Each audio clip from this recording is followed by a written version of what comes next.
taking an extensive look at Subnautica's geology to make my own geological map of the area. We've gone from limestone to limestone, looking for every evidence we can of each outcrops pattern throughout the world.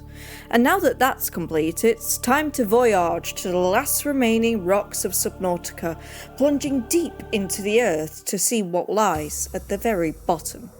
This is Subnautica, the Rockumentary, Volume 4, the finale.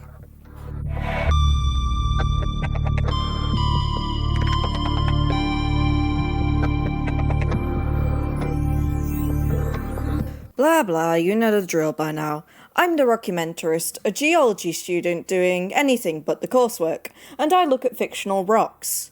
This is the final part to my Subnautica series, and this time I'll be expanding on previously mentioned theories, so if you're new to this series, go have a look at the others first. The editing on the first one may not be as good since I've improved, but hey, the information still stands. Still here? Cool. This volume will be covering everything that's left. The Lost River, lava zones, Blood Kelp Trench, jellyfish caves, crash zone, and finally a full overlook on the whole map, covering some theories and giving you a little geological history.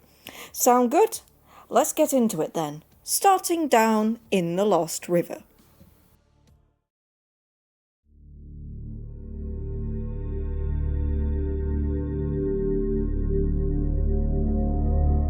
The Lost River is quite possibly one of the most paleontologically interesting places in Subnautica, being full of Leviathan fossils. But before I start baffling you with words like cladogram and whatnot, we should look at the actual rocks first. The Lost River appears to be a continuation of other limestones we've seen in areas, such as the connecting bulb zone and the safe shallows, although these beds are likely older, since we know unlike the bulb zone limestones they contain Leviathan fossils. The flowing of the brine waterfall has produced a gorge throughout the area, giving way to these steep steps. Whilst I couldn't find an example of brine producing a waterfall, it is worth noting that brine is produced from salt deposits that form hypersaline bits of water in the ocean, with salt deposits themselves coming from drying out of water. So we know that even as deep as the Lost River, in the past this place was at once at least shallow enough to dry out, potentially being when the Lost River was less covered by other rock deposits. It's not only limestones we see in the area, but also these weird root-like rocks. They remind me almost of mangrove roots. However, they likely came instead from other underwater fauna in the area, such as the ghost tree. We see these same rocks around the ghost tree, but with an interesting other detail, those being the flows around the tree. It's hard to say if these rocks are the same as the root rocks, because to me they seem different, almost like a type of bohoihoi. And we know lava flows exist in the area, so bohoihoi isn't too far of a stretch. The only problem being they only exist specifically around this ghost tree. And whilst it's possible the lava only flowed around this tree, we could also speculate on other potential rocks it could be. Maybe a weird kind of metamorphic rock caused by the metamorphosis of our tree root rocks, or an entirely new tree root rock made of different roots. If lava flows underground, it's bound to produce pillow lavas, something I'll get onto later. So either this lava flow occurred when the land was still above water, or it's something else entirely. I'm curious to hear your thoughts. We've talked about hydrothermal vents a lot in this series, and assuming you've watched the rest, I'm not about to explain them again. Seriously, I feel like I've talked your head off about these things. But something cool about these vents is just how massive they are.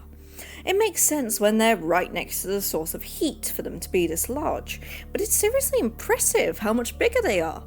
Of course, these vents have a great implication for life in the Lost River too, as this area would likely be incredibly great for floor-dwelling creatures like the Yeti crab to live here.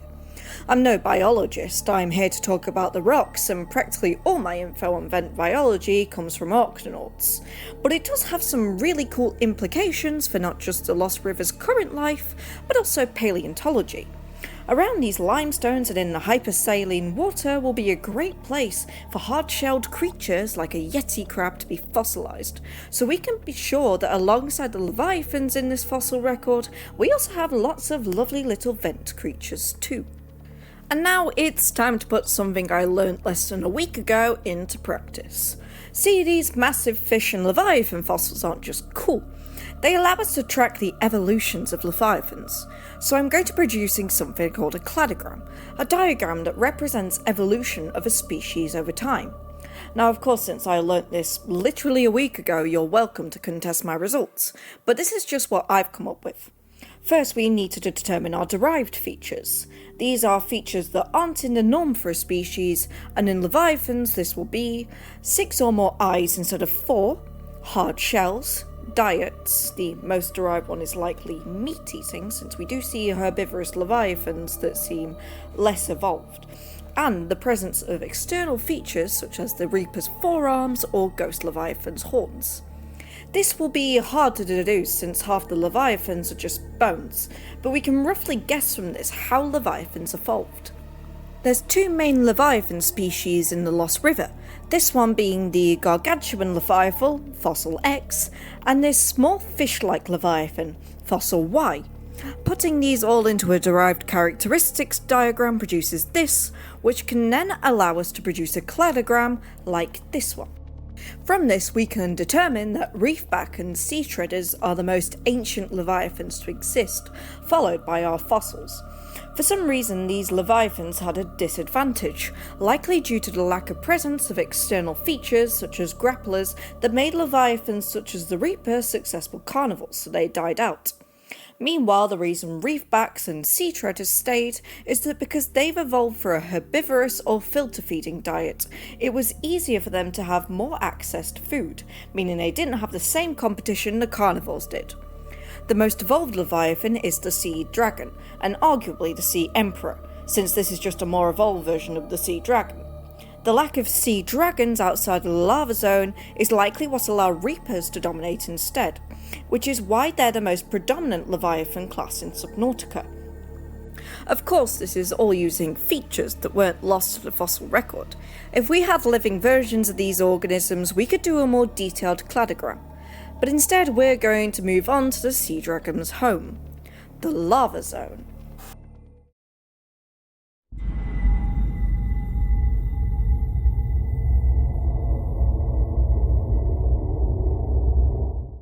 Since geologically both zones are practically the same, I'll be lumping them into one here. Starting at the entrance from the Lost River, we can already see something interesting. Pillow basalts. These basalt features are formed when basalt hits water and rapidly cools. Then the hot inside bursts out and cools again, producing a pillow shape. This already has some great implications for our geology here. Assuming the lava zone is situated towards the subducting part of the oceanic plate, we are most likely looking at an ophiolite sequence, the sequence of rocks present in an oceanic crust. This sequence starts with these pillar basalts and other soft sediments on top, followed by sheeted dikes made of dolerite, then these massive gabbros, and at the very end of the crust with the rock peridotite, the main rock the mantle is made of.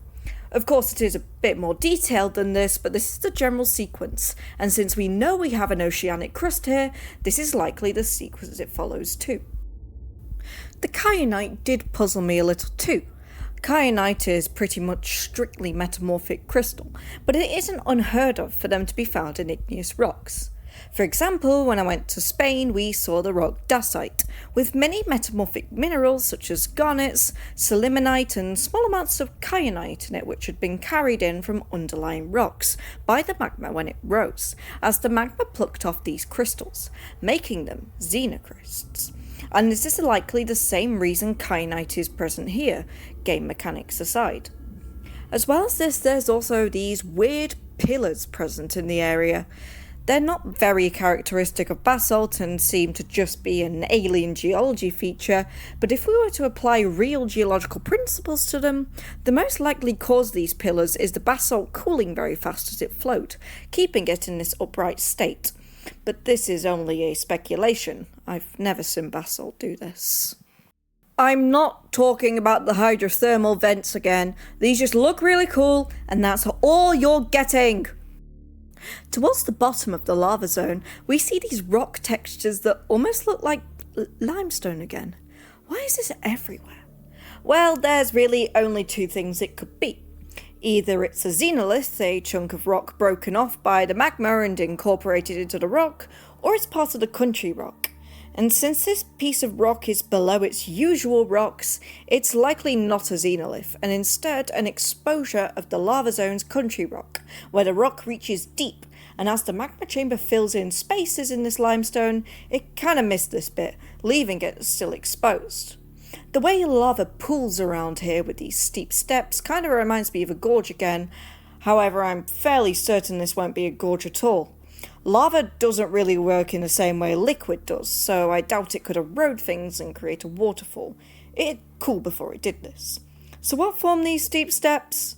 My best guess is possibly strike-slip faulting, with blocks of cool basalt moving downwards to create this illusion of a gorge. After all, this is a subducting plate. There are lots of forces at play here. I wish I could say more about this place because it's so geologically beautiful, but unfortunately that's only really as much as I can say when it's all one rock. But I suppose I haven't told you in depth about this rock yet. Basalt is a fine-grained mafic rock, the word mafic meaning it's just low in silica and contains minerals like clinopyroxene and plagioclase, feldspar importantly, with other minerals such as olivine and orthopyroxenes making their way in there. I talked about them quite a bit in my Silksong video if you haven't checked that out yet. There's three main types of basalt divided by silica content: quartz tholeiites, olivine basalt and nepheline basalt. The most common type of basalt in an oceanic plate is our olivine tholeiites, also called the silica-saturated basalt. But it's not impossible for us to also have the silica-oversaturated basalts, quartz tholeiites. Confusingly though, these basalts don't actually contain quartz. I'd tell you why, but we don't need to go into normative mineralogy on here, because it's so complex I haven't even covered it as a student, let alone you. If you're really interested, you can comment out of curiosity and I'll try my best to explain, but if you're not bothered, I suppose we can move on to the Blood Kelp Trench.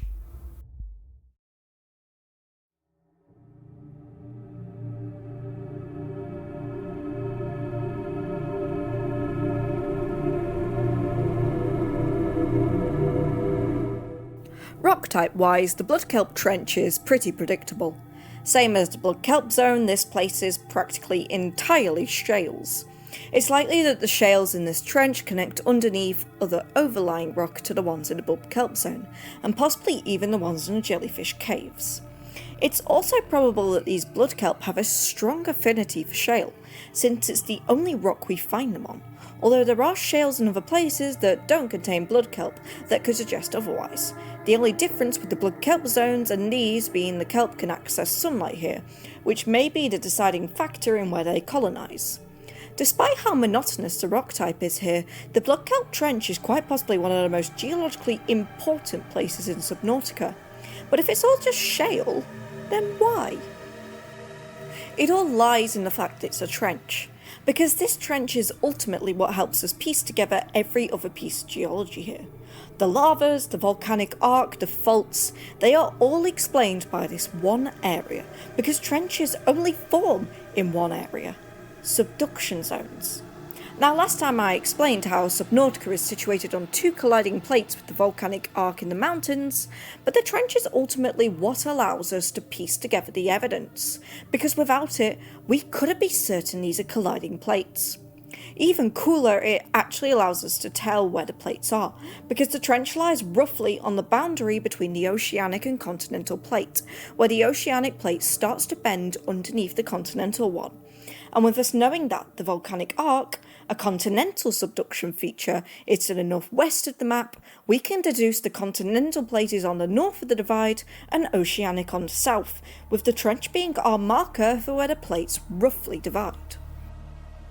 This area, unlike a lot of areas, also appears to be rich in uranium. Whilst I don't usually explore mineralogy in the game, I do want to provide a potential explanation for this uranium, this being linked back to the nearby magma zone. Uraninite, also called pitchblende, comes from ore deposits of uranium, often veins in metamorphic rocks like slate, which could mean what we're dealing with here isn't actually shale, but rather the low-grade metamorphic cousin of shale, slate. There's other deposits and formations related to it too, such as along unconformities, but since we don't have an unconformity here, the best explanation for this is it's actually slate with ore veins in, or at least part of this quote-unquote shale has been metamorphosed into slate with pitchblende veins in, with the source of uranium being the igneous rocks from the magma underneath, since magmas are often rich in our rare earth minerals, including pitchblende.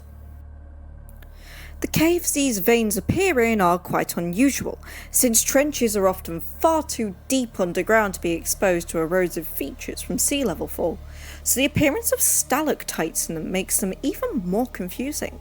It could be argued that caves were hollowed out by faulting from the plates pulling apart, creating weaknesses that tore apart the rock, but even then that wouldn't explain the stalactites. Unless there's an underwater stalactite-like formation called Hell's Bells, not the AC/DC song, which aren't made by minerals precipitating from groundwater, but rather algae and bacteria. I'd never heard of these before researching for this video, so forgive me if I get anything wrong, but these form in water layers directly above toxic saltwater layers, like the Lost River. The microbes in this increase pH, which helps facilitate calcite precipitation even underwater, and whilst a lot of them look a lot more like tubes, small ones especially can very strongly resemble stalactites, so it's possible we have some small Hell's Bells-like features. It's very likely I'm wrong though, so if the microbiologists I see in my comments want to correct me, feel free to, because honestly I'd never heard of these before. Finally, in this trench, I'd like to mention something about the very steep stepped nature of the trench. It's possible these steps were formed by strike-slip faults, a common type of fault that faulted blocks down to produce this landscape. The highly tectonic setting of a trench makes it a perfect place for faults to be formed, so it's very likely these are some kind of strike-slip faults, although maybe it's a great time to mention graben. When two normal faults occur next to each other from tensional forces, it produces these step-down blocks called graben, and it'd be easy for a rookie geologist, maybe like myself, to think they're graben. But because subduction zones are from compressional forces, normal faults wouldn't be formed. We're looking at reverse faults and strike-slip ones, so these won't be graben, which is why I suggest they're strike-slip ones instead.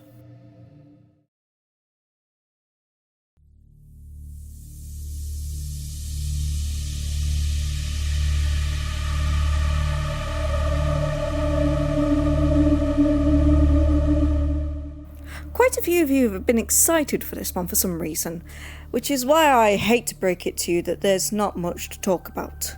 Still, I'll try my best. Here we see some more shales, and unlike the trench, I truly believe these are shales. They're in a low energy environment, and with the right conditions, they could easily fossilise creatures here. The eels and peepers especially would be susceptible to fossilization, whilst the jelly mushrooms, not so much. Mushrooms don't really find themselves in the fossil record end of, aside from spores, and that's because they're incredibly soft.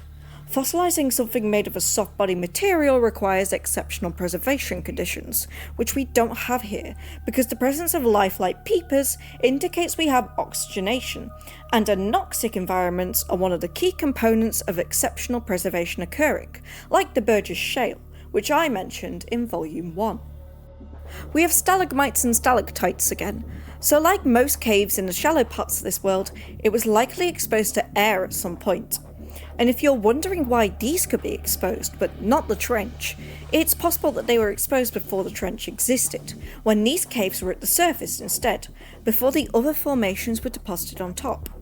In terms of the geology here, in fact, the trench is possibly the newest feature, since we know that trenches just can't exist over water. They're too deep. There's also small amounts of magmatic activity here, so it's possible we have a couple of intrusion underlying the rocks here, as we would in other places with small amounts of activity. Again, I really wish I could say more, but I just can't. This place is so beautiful, but there's a real lack of features and rocks to talk about here. So let's move on to our final zone. The crash zone.